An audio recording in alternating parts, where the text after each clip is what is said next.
ଆଜିର ଭିଡ଼ିଓ ସମ୍ବିଧାନର ମହତ୍ତ୍ୱ। ଆମେ ସମସ୍ତେ ଜାଣୁ ଆମ ଦେଶ 1947 ମସିହା ଅଗଷ୍ଟ 15 ତାରିଖ ଦିନ ସ୍ୱାଧୀନ ହୋଇଥିଲା। 1950 ମସିହା ଜାନୁଆରୀ 25 ତାରିଖ ପର୍ଯ୍ୟନ୍ତ ଆମ ଦେଶରେ ଇଂରେଜ ପ୍ରଦତ୍ତ ଆଇନ କାର୍ଯ୍ୟକାରୀ ହୋଇଥିଲା।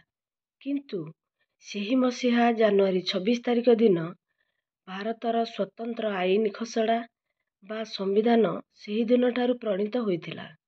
ସମସ୍ତେ ଅନୁଭବ କଲେ, ଯେହେତୁ ଆମ ଦେଶ ସ୍ୱାଧୀନତା ହାସଲ କରିଛି, ଆମ ନିଜର ସମ୍ବିଧାନ ପ୍ରଣୟନ ସଂସ୍ଥା ପ୍ରତିଷ୍ଠିତ ହେଲା। ଭାରତକୁ ଓ ଭାରତୀୟମାନଙ୍କୁ ଖାପ ଖୁଆଇବା ଭଳି ଗୋଟିଏ ସମ୍ବିଧାନ ବା ଖସଡ଼ା ତିଆରି କରି ଡକ୍ଟର ଆମ୍ବେଦକର ଆଧୁନିକ ଯୁଗର ମନୁ ପାଲଟିଗଲେ। ପ୍ରତ୍ୟେକ ସ୍ୱାଧୀନ ରାଷ୍ଟ୍ରର ଗୋଟିଏ ଗୋଟିଏ ସମ୍ବିଧାନ ରହିଥାଏ। ସମ୍ବିଧାନ ଦେଶର ଦର୍ପଣ ସଦୃଶ। ଏହା ପୁଣି ଦେଶର ନୀତି ନିୟମ ନିର୍ଦ୍ଧାରକ।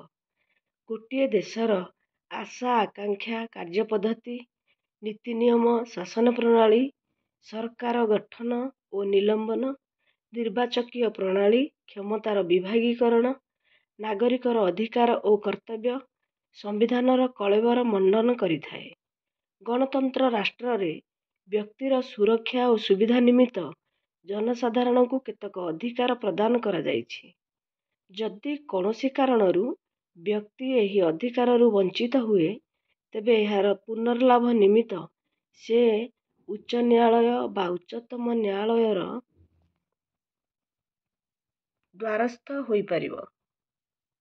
ରାଜନୀତିକ ଓ ଅର୍ଥନୈତିକ ବ୍ୟବସ୍ଥାକୁ ଦୃଷ୍ଟିରେ ରଖି ମୌଳିକ ଅଧିକାରଗୁଡ଼ିକ ସୃଷ୍ଟି କରାଯାଇଛି।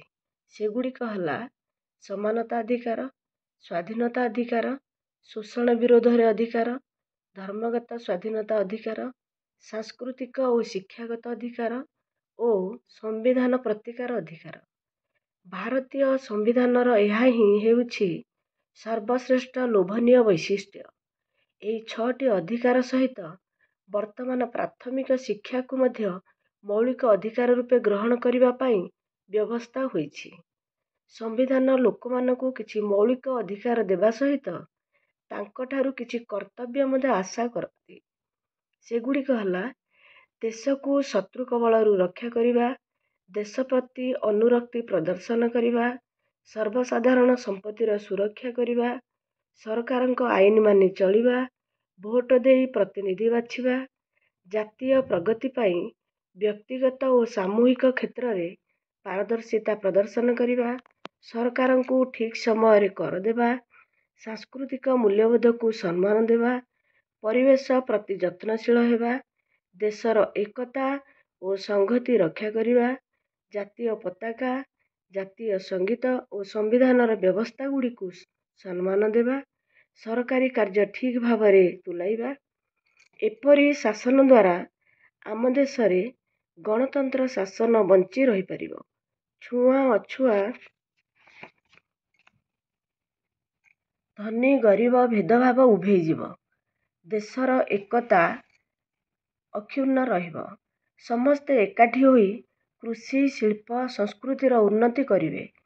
ଦେଶର ପ୍ରତ୍ୟେକ ସାବାଳକ ଯେପରି ଭୋଟ କେନ୍ଦ୍ରକୁ ଯାଇ ଭୋଟ ଦେବେ, ସେଥିପ୍ରତି ଯତ୍ନବାନ ହେବେ। ଭୋଟ ଦେବା ଏକ ଗୁରୁତ୍ୱପୂର୍ଣ୍ଣ ଅଧିକାର ଓ କର୍ତ୍ତବ୍ୟ ମଧ୍ୟ। ବେଳେବେଳେ ଅଧିକାଂଶ ଲୋକ ଏହା ଉପରେ ଗୁରୁତ୍ୱ ନ ଦେଇ ଭୋଟ ଦେବା ପାଇଁ ଭୋଟ ଗ୍ରହଣ କେନ୍ଦ୍ରକୁ ଯାଇ ନଥାନ୍ତି। ଏପରି କଲେ ଏକ ଦକ୍ଷ ସରକାର ଗଠନ କରିବା ଦିଗରେ ବାଧା ସୃଷ୍ଟି ହୋଇପାରେ ଓ ଆମେ ସମସ୍ତ ସୁବିଧା ପାଇବାରୁ ବଞ୍ଚିତ ହେବାର ସମ୍ଭାବନା ଥାଏ। ଦେଶର ଏକ ସୁଦୃଢ଼ ସରକାର ଗଠନ ପାଇଁ ଉପଯୁକ୍ତ ବ୍ୟକ୍ତିଙ୍କୁ ସମସ୍ତେ ଭୋଟ ଦେଇ ବାଛିବା ଦରକାର। ଆମ ସମ୍ବିଧାନର ସୁରକ୍ଷା ଆମର ରକ୍ଷା।